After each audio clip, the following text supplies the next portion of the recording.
संस्कार क्या है? एक राजा के पास सुंदर घोड़ी थी। कई बार युद्ध में इस घोड़ी ने राजा के प्राण बचाए और घोड़ी राजा के लिए पूरी वफादार थी।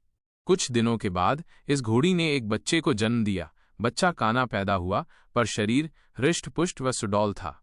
बच्चा बड़ा हुआ। बच्चे ने माँ से पूछा, माँ, मैं बहुत बलवान हूँ पर काना हूँ, ये कैसे हो गया? इस पर घोड़ी बोली, बेटा, जब मैं गर्भवती थी, तू पेट में था, तब राजा ने मेरे ऊपर सवारी करते समय मुझे एक कोड़ा मार दिया, जिसके कारण तू काना हो गया। यह बात सुनकर बच्चे को राजा पर गुस्सा आया और माँ से बोला, माँ, मैं इसका बदला लूंगा। अम्मा ने कहा, राजा ने हमारा पालन पोषण किया है, तू जो स्वस्थ है, सुंदर है, उसी के पोषण से तो है। यदि राजा को एक बार गुस्सा आ गया तो इसका अर्थ ये नहीं है कि हम उसे क्षति पहुंचाएं। पर उस बच्चे के समझ में कुछ नहीं आया। उसने मन ही मन राजा से बदला लेने की सोच ली। एक दिन यह मौका घोड़े को मिल गया। राजा उसे युद्ध पर ले गया। युद्ध लड़ते लड़ते राजा एक जगह घायल हो गया। घोड़ा उसे तुरंत उठाकर वापस महल ले आया। इस पर घोड़े को ताज्जुब हुआ और माँ से पूछा, माँ, आज राजा से बदला लेने का अच्छा मौका था, पर युद्ध के मैदान में बदला लेने का ख्याल ही नहीं आया और नहीं ले पाया।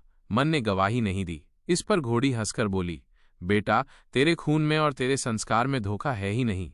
तू जानबूझकर तो धोखा दे ही नहीं सकता है। तुझसे नमक हरामी हो नहीं सकती, क्योंकि तेरी नस्ल में तेरी माँ का ही तो अंश है। वाकई यह सत्य है कि जैसे हमारे संस्कार होते हैं, वैसा ही हमारे मन का व्यवहार होता है। हमारे पारिवारिक संस्कार अवचेतन मस्तिष्क में गहरे बैठ जाते हैं। माता पिता जिस संस्कार के होते हैं, उनके बच्चे भी उसी संस्कारों को लेकर पैदा होते हैं।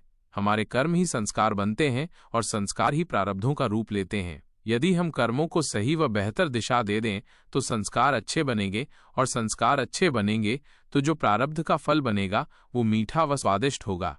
अतः हमें प्रतिदिन कोशिश करनी चाहिए कि हमसे जानबूझकर कोई गलत काम ना हो और हम किसी के साथ कोई छल कपट या धोखा भी न करें। बस इसी से ही स्थिति अपने आप ठीक होती जाएगी। और हर परिस्थिति में प्रभु की शरण ना छोड़ें तो अपने आप सब अनुकूल हो जाएगा।